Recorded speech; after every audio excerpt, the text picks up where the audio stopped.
ଚାଷୀ ହେବେ ଲାଭବାନ। ଆରମ୍ଭ ହେବ ସିଏମ୍ କିଷାନ ଯୋଜନା। ଜାଣନ୍ତୁ କାହାକୁ ମିଳିବ କେତେ ଟଙ୍କା। ରାଜ୍ୟରେ ଖୁବ୍ ଶୀଘ୍ର ଆରମ୍ଭ ହେବ ସିଏମ୍ କିଷାନ ଯୋଜନା। ଆଉ ଏହି ଯୋଜନାରେ ଲାଭବାନ ହୋଇପାରେ କ୍ଷୁଦ୍ର ଓ ନାମାଙ୍କନ ଚାଷୀ ଏବଂ ଭୂମିହୀନ କୃଷକ ପରିବାର। ଏନେଇ ଆଜି ବିଧାନସଭାରେ ଲିଖିତ ଉତ୍ତର କହିଛନ୍ତି କୃଷିମନ୍ତ୍ରୀ କେଭି ସିଂ ଦେଓ। କହିଛନ୍ତି ଯେ ଭୂମିହୀନମାନଙ୍କୁ 3ଟି କିସ୍ତିରେ 12,500 ଟଙ୍କା ଲେଖାଏଁ ମିଳିବ। ସୂଚନା ମୁତାବକ ସିଏମ୍ କିଷାନ ଯୋଜନାରେ ପ୍ରତ୍ୟେକ କିସ୍ତିରେ 2,000 ଲେଖାଏଁ ଟଙ୍କା ବର୍ଷକୁ 2ଟି କିସ୍ତିରେ ସହାୟତା ରାଶି ପ୍ରଦାନ କରାଯାଉଥିବା ପ୍ରତ୍ୟେକ ଭୂମିହୀନ କୃଷକ ପରିବାରକୁ ସମୁଦାୟ 3ଟି କିସ୍ତିରେ 12,500 ଟଙ୍କା ପ୍ରଦାନ କରାଯିବ।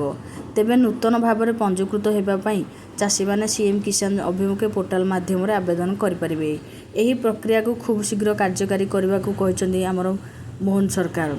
ଯେ ଆଗରୁ ଯେଉଁ କାଳିଆ ଯୋଜନା ଟଙ୍କା ପାଉଥିଲେ ତାହା ବର୍ତ୍ତମାନ ସିଏମ୍ କିଷାନ ଯୋଜନା ଟଙ୍କାରେ ବର୍ଷକୁ 2ଟି କିସ୍ତିରେ ଭୂମିହୀନ ଏବଂ ନାମାଙ୍କନ କ୍ଷୁଦ୍ର ଚାଷୀମାନେ ପାଇବେ ଏବଂ ଭୂମିହୀନମାନଙ୍କୁ 12,500 ଟଙ୍କା 3ଟି କିସ୍ତିରେ ଦିଆଯିବ ବୋଲି ମୋହନ ସରକାର କହିଛନ୍ତି।